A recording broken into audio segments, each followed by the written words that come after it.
Good morning, students. Hope you are fine. Yesterday we started our chapter, The Sound of Music. So today we will continue our chapter. With this, you have to try question answers of your chapter today so that we will discuss the answers in our next class. So let's continue our chapter.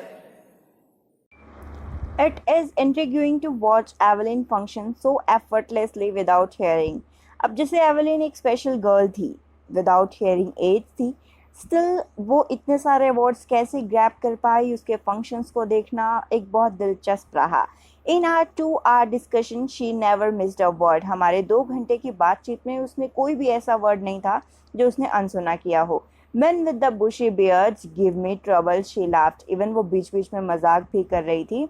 It is not just watching the lips, it's the whole face. वो सिर्फ lip reading नहीं कर रही थी बल्कि पूरे face को देख के, स्पेशली द आईज को देख के वो समझ रही थी कि कोई इंसान क्या बात करना चाह रहा है उससे. She speaks flawlessly with a Scottish lilt. वो फ्लॉलेसली बात कर रही थी अपने स्कॉटिश वे से.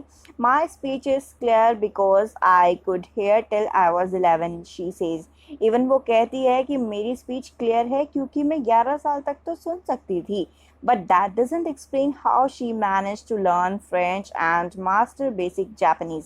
लेकिन ये चीज़ अब तक क्लियर नहीं है, एक्सप्लेन नहीं है कि उसे ये फ्रेंच और जापानीज़ भाषा में कैसे मास्टर्स उसको था, कि वो कैसे ये चीज़ें भी ग्रैब कर पाती थी, समझ पाती थी. As for music, she explains, it pours in through every part of my body. Even वो बोलती थी कि अगर म्यूज़िक की बात की जाए तो म्यूज़िक को समझने या सुनने के लिए मुझे कानों की ज़रूरत नहीं है, वो मेरे बॉडी के हर पार्ट में I can feel that. It tingles in the skin, my cheek bones and even in my hair. वो बता रही है कि उसको स्किन से महसूस कर सकती है, चीक बोन से महसूस कर सकती है, इवन उसके बालों से वो महसूस कर सकती है म्यूज़िक को. When she plays the xylophone, she can sense the sound passing up the stick into her fingertips.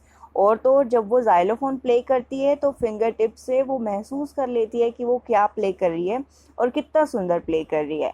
By leaning against the drum, she can feel the resonances flowing into her body. और जैसे वो drum beat करती है तो वो उसकी resonance को भी अपनी बॉडी में फील कर पाती है.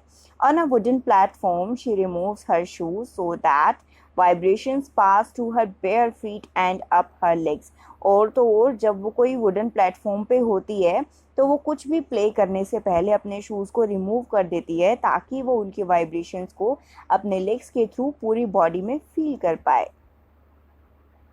Not surprisingly, Evelyn delights her audiences. Evelyn की ऑडियंस उसकी परफॉर्मेंस से बिल्कुल भी हैरान नहीं थी, इवन वो बहुत खुश थी.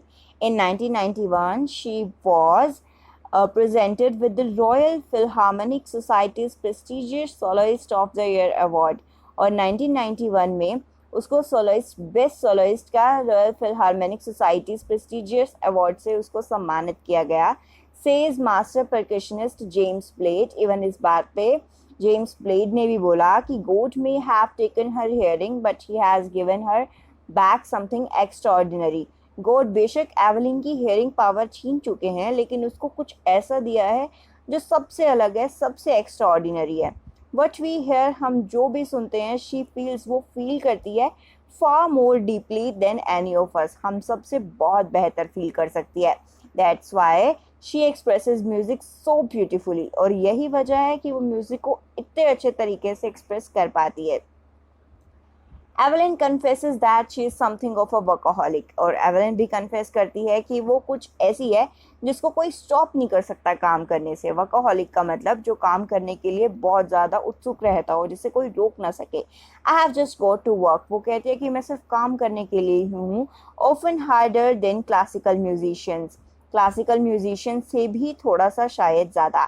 But the rewards are enormous. और जो अवार्ड्स हैं वो बहुत ज़्यादा हैं. एनॉर्मस का मतलब होता है बड़ा, विशाल.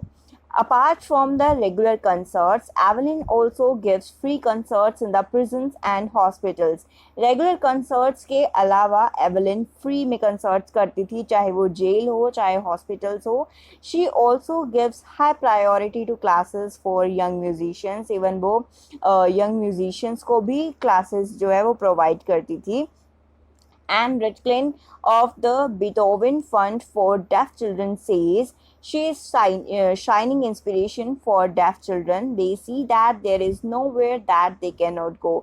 अब एन रिकलिन ने भी बोला कि जो एवलिन है वो एक शाइनिंग इंस्पिरेशन है बाकी डेफ चिल्ड्रन के लिए भी, कि वो भी ये सोचते हैं कि नहीं, उनमें भी कुछ बात है, वो भी कुछ कर सकते हैं.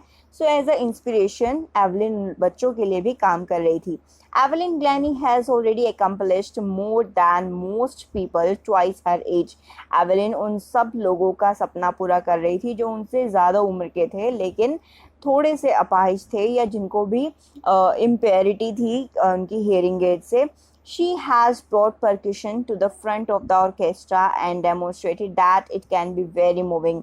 और उसने ऑर्केस्ट्रा को प्ले किया और बहुत बढ़िया तरीके से प्ले किया. बहुत अवार्ड्स उसने ग्रैब किए. She has given inspiration to those who are handicapped. और उसने उनको इंस्पिरेशन दी जो हैंडीकैप थे, who look to her and say if she can do I can. And not the least, she has given enormous pleasure to millions.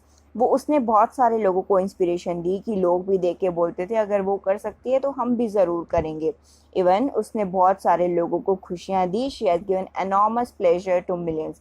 बहुत सारे लोगों को उसने खुश किया और अपनी लाइफ में बहुत सारे अवार्ड्स को अचीव किया विदाउट हेयरिंग एड्स.